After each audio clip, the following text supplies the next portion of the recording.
এদের অ্যাকাউন্টেন্টকে কিভাবে পুরো জিনিসগুলো টাকা তোলা হতো, কোন কোন ইঞ্জিনিয়ারের সাথে যুক্ত, সমস্ত কিছু দিয়েছি। কোন কোন কাউন্সিলর যুক্ত আছে, কোন কোন পঞ্চায়েতের মেম্বার বা প্রধান যুক্ত আছে, সেগুলো ডিটেলে অভিযোগ দিয়েছি। এবং এটাও যে ঘটনা যে এখনও বেশ কিছু পুলিশ অফিসার, আমার মনে হয় এদের সাথে এখনও নেক্সাস আছে। এত আমাদের মাননীয় মুখ্যমন্ত্রী এতবার করে বলার পরেও এরা যে কী দুঃসাহস এই কাজটা করছে সেটাই আমার জানা উচিত ছিল। আমি গত রবিবার এসপির সাথে এবং এসপি, অ্যাডিশনাল এসপি, ডিএসপি, আইসির সাথেও বসেছিলাম। আমরা আশা করেছিলাম এই কাজটা খুব শীঘ্র এগোবে। এরপরেও আমরা কিছু ডকুমেন্টেশন তুলে দিয়ে গেছি।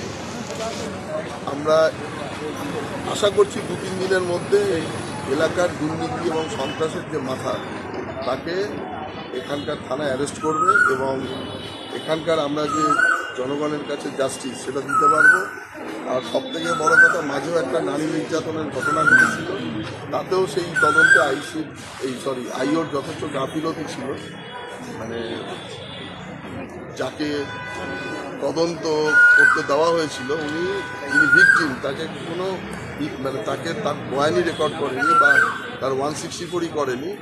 তো এই যে গাফিলতিগুলো, এটা কী কারণে হচ্ছে সেটা আমাদের জানা দরকার। কারণ আমরা জনপ্রতিনিধি, আমাদের মানুষের কাছে সেই জবাবদিহি করতে হয়। বা যেগুলো সিরিয়াস যে ঘটনা, সেগুলো বিশেষ করে নারী নির্যাতনের ক্ষেত্রে আমাদের 0 টলারেন্স আছে।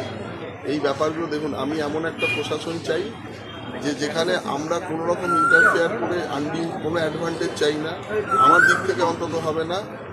একই সঙ্গে কোনো মানুষকে মিথ্যা কেসে এই যে এতদিন ধরে জড়ানোর যে ট্র্যাডিশান, যেটা ওই ডাকাতির কেস, ওই আর্মস অ্যাক্ট, পক্সো, রেপ, এই সমস্ত কোনো জিনিসে আমি থাকতে অন্তত আমার এখানকার কোনো নাগরিককে যেন মিথ্যা কেসে জড়ানো না হয়। একই সঙ্গে এটাও বলে যাচ্ছি যে কোনো দলের, আমার দলেরও যদি কর্মী হয়, সেক্ষেত্রে যদি কোনো প্রপার এভিডেন্স সহ কাউকে ধরে, সেক্ষেত্রে আমি অন্তত থানায় কারোর জন্য বলতে আসবো।